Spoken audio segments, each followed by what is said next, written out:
Bonjour, cette vidéo est destinée aux élèves de la classe ES2 en ce qui concerne l'analyse élémentaire quantitative. Analyse élémentaire quantitative. Première étape, identification des éléments qui constituent un composé organique, comme on a vu dans la première étape qui est l'analyse élémentaire qualitative.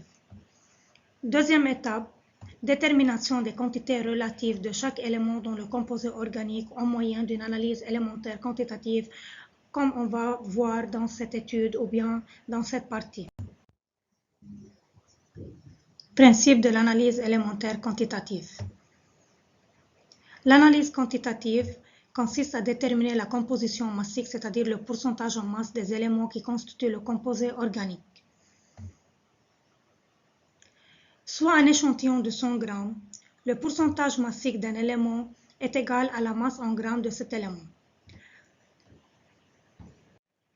Comme vous connaissez l'année dernière, le pourcentage en masse, qui est égal à la masse de l'élément sur la masse totale du composé organique fois 100. Si la masse totale du composé organique sera égale à 100 grammes,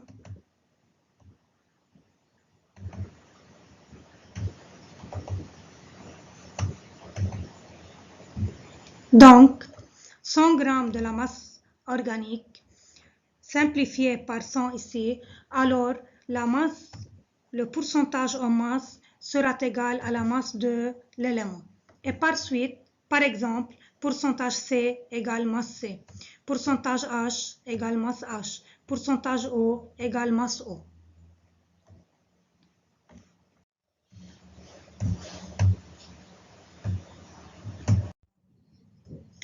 Combustion dans un microanalyseur. Cette analyse, c'est-à-dire l'analyse quantitative, a lieu dans un microanalyseur où un échantillon d'un composé organique est brûlé en excès d'oxygène par combustion complète et en collectant les produits de la combustion qui sont le dioxyde de carbone et l'eau H2O. Le dioxyde de carbone CO2 sera absorbé par H2SO4 et par variation du taux, on peut trouver la masse CO2 et par suite le pourcentage CO2. L'eau qui sera absorbée par KOH et par suite et par variation du taux, on peut trouver masse H2O et par suite le pourcentage. C'est-à-dire, en faisant brûler un échantillon d'un composé organique S, par exemple, dans un microanalyseur, on va obtenir les deux produits qui sont le dioxyde de carbone, CO2, et la vapeur d'eau, H2O, ou bien l'eau. CO2 sera absorbé par H2SO4.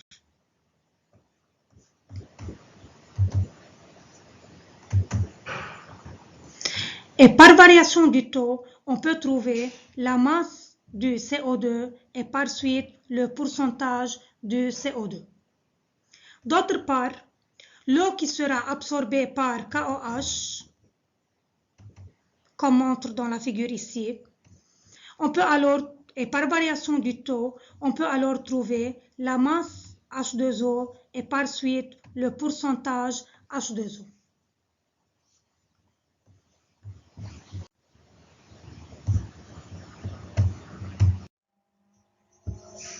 Premièrement, pourcentage en masse de carbone.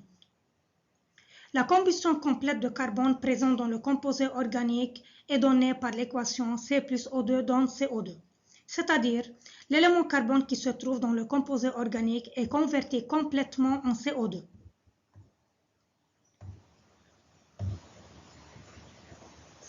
En utilisant les coefficients stoichiométriques de la réaction, c'est-à-dire selon RCS, on a d'après RCS, N carbone NC sur 1 égale NCO2 sur 1. Et comme vous connaissez le nombre de moles, N égale masse sur masse molaire. Par suite, masse carbone sur masse molaire carbone égale masse CO2 sur masse molaire CO2. Et comme on va trouver la masse de l'élément carbone, puisqu'on a masse CO2, masse molaire CO2 et masse carbone comme données, donc masse C égale masse molaire la carbone fois masse CO2 sur masse molaire la CO2. Par suite, on peut alors trouver la masse de l'élément carbone dans l'échantillon du composé organique.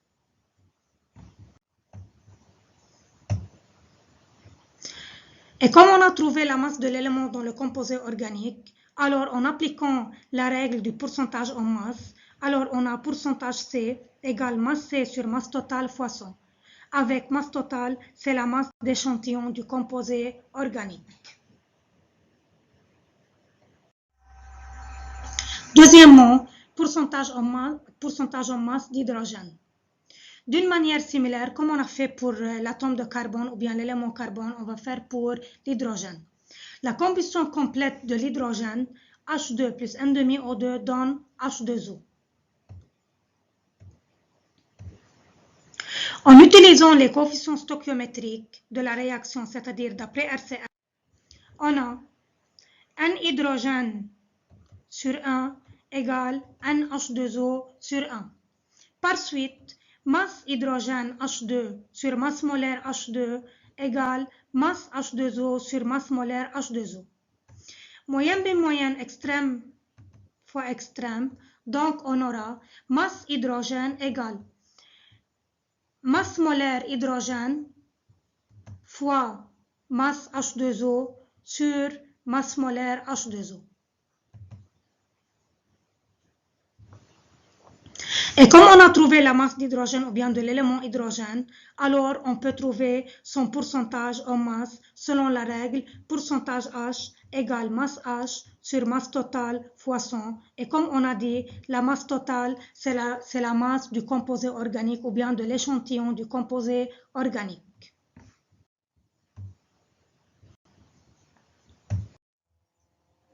Troisièmement, pourcentage en masse d'oxygène. Si un échantillon du composé organique contient CH et O, alors la masse d'oxygène dans cet échantillon est masse O égale masse composée moins masse carbone plus masse H. Puisqu'on a trouvé la masse de l'élément carbone, alors on peut dire masse oxygène égale masse totale du composé moins masse de l'élément carbone plus masse de l'élément hydrogène. Et comme on a la masse de l'élément oxygène, alors en utilisant la règle du pourcentage en masse, on peut alors trouver pourcentage O égale masse O sur masse totale fois 100, comme on a fait pour les éléments carbone et hydrogène. En autre méthode, on peut également trouver le pourcentage O par différence, c'est-à-dire pourcentage O égale 100 moins pourcentage C plus pourcentage H.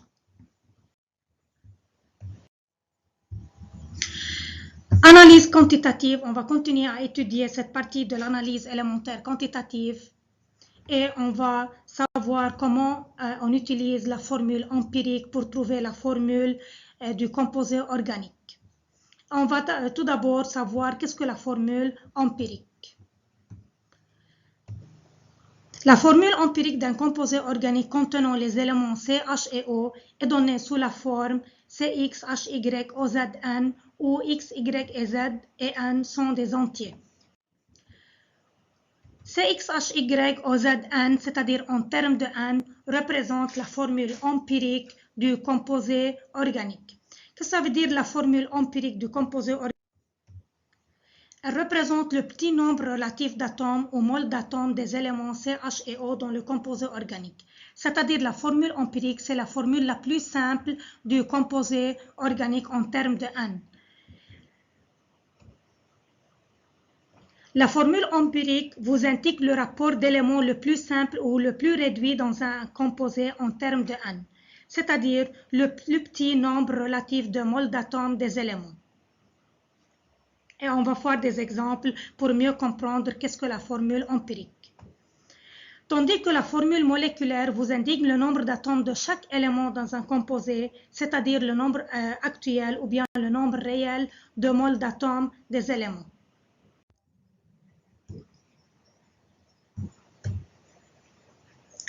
Exemple des formules empiriques et des formules moléculaires.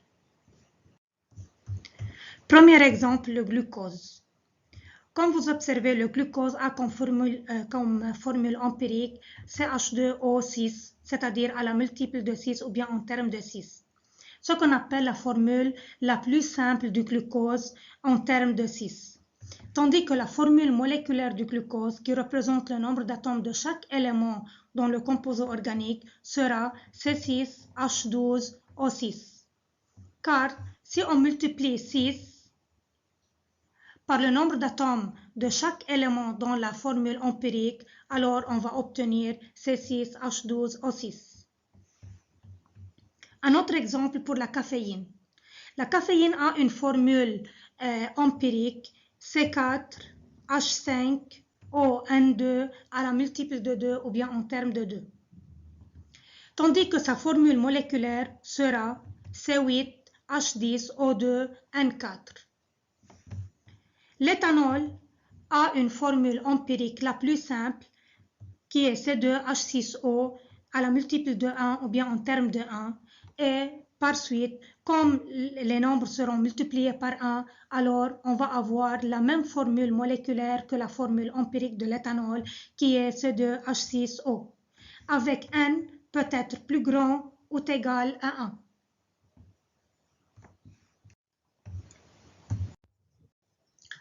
Pour mieux comprendre comment déterminer la formule empirique d'un composé organique et par suite sa formule moléculaire, on va faire tout ensemble cette application. L'analyse quantitative d'un échantillon de caféine ayant la formule CXHYOZNT avec X, Y, Z et T sont des nombres entiers montre les résultats suivants. Le pourcentage en masse des éléments qui constituent le composé organique sont donnés comme pourcentage C égale 49,48%, pourcentage H égale 5,19%, pourcentage O égale 16,48% et pourcentage N égale 28,85%. Alors, on a le pourcentage en masse, ou bien c'est-à-dire la composition massique de tous les éléments qui constituent le composé organique. On a encore comme donnée la masse molaire de chaque élément, car on va utiliser ces masses molaires pour trouver la formule empirique. Question 1. Déterminer la formule empirique de ce composé. Afin de déterminer la formule empirique d'un composé organique, il faut suivre les étapes suivantes. Étape 1. Calculer la masse de chaque élément dans 100 g de l'échantillon. Sachant que, comme on a dit, dans 100 g de l'échantillon, le pourcentage de l'élément est égal à la masse de l'élément. Étape 2. Calculer le nombre de moles de chaque élément dans 100 g de l'échantillon. Puisqu'on a la masse de l'élément et sa masse molaire comme on a vu dans la donnée, alors on peut calculer le nombre de moles de chaque élément. Étape 3. Diviser par le nombre de moles le plus petit obtenu parmi tous les nombres de moles calculés afin d'obtenir les proportions les plus petites et ainsi la formule la plus simple, c'est-à-dire la formule empirique. Solution. Étape 1, soit un échantillon de 100 g de CXHYOZNT qui est le composé organique qu'on doit déterminer sa formule moléculaire. Donc, on a pourcentage C égale masse C égale 49,48 g, pourcentage H égale masse H égale 5,19 g, pourcentage O égale masse O égale 16,48 g et pourcentage N égale masse N égale 28,85 g. Donc, le pourcentage de l'élément sera égal à sa masse. Étape 2, on doit trouver le nombre de moles de chaque élément. Pour carbone, NC égale masse C sur sa masse molaire égale 49,48 divisé par 12 égale 4,12 moles. Pour l'hydrogène, NH égale masse H sur masse molaire H égale 5,19 sur 1 qui est la masse molaire d'un seul atome H égale 5,19 moles. Pour l'oxygène, NO égale masse O sur masse molaire égale 16,48 divisé par 16 égale 1,03 moles. Pour l'azote, nombre de moles N égale masse N sur masse molaire égale 28,85 divisé par 14 égale 2,06 moles. Étape 3, divisé par le nombre de moles le plus petit. Qui est alors le nombre de moles le plus petit parmi tous les nombres de moles obtenus? C'est le nombre de moles de l'oxygène qui est 1,03 moles et le nombre de moles le plus petit. Donc, on doit diviser tous ces nombres de moles par le nombre de moles le plus petit. Alors, on commence pour carbone. Donc, X égale 4,012, qui est le nombre de moles du carbone, divisé par le nombre de moles le plus petit, qui est 1,03, alors X est égal 4. Pour l'hydrogène, son nombre de moles est égal à 5,19, sera divisé par le nombre de moles le plus petit, qui est 1,03, donc Y égale 5,03, c'est-à-dire à peu près 5. Pour l'oxygène, son nombre de moles est égal à 1,03, qui est le nombre de moles le plus petit, alors divisé par 1,03, donc Z égale 1. Pour l'azote, son nombre de moles égale 2,06, alors on multiplie 2,06 par le nombre de moles le plus petit, donc T égale 2. De cette façon, on peut alors trouver X, Y, Z et T pour déterminer la formule empirique. Ensuite, alors la formule empirique sera C4H5ON2AN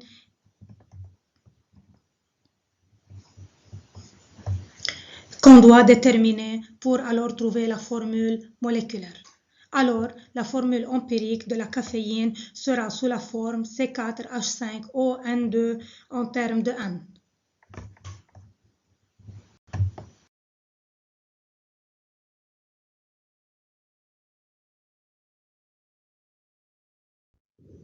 Deux, en déduire la formule moléculaire de C4H5ON2N, sachant que la masse molaire de ce composé est de 194 grammes mol moins 1. Solution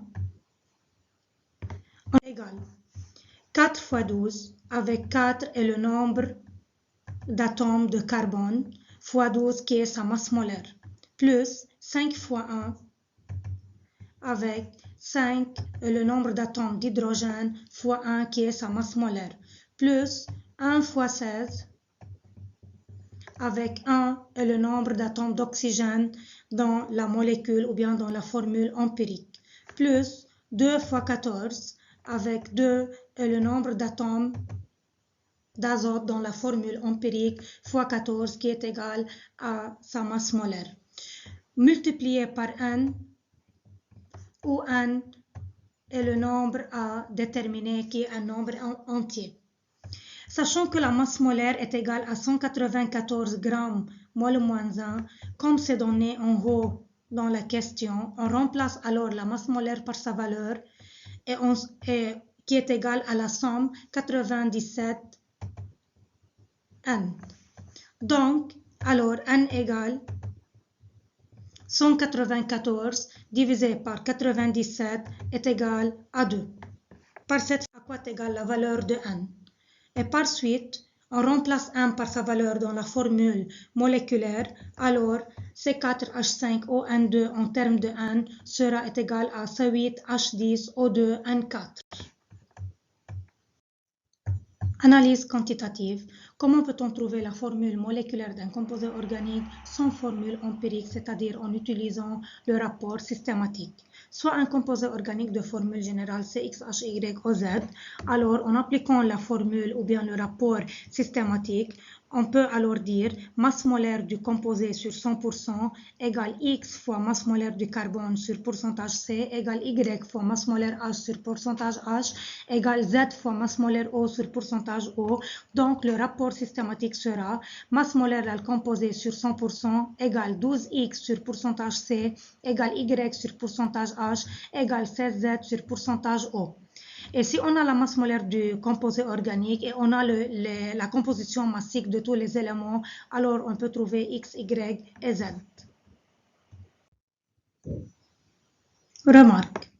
Détermination du pourcentage massique, pourcentage X d'un halogène qui peut se trouver dans un composé organique.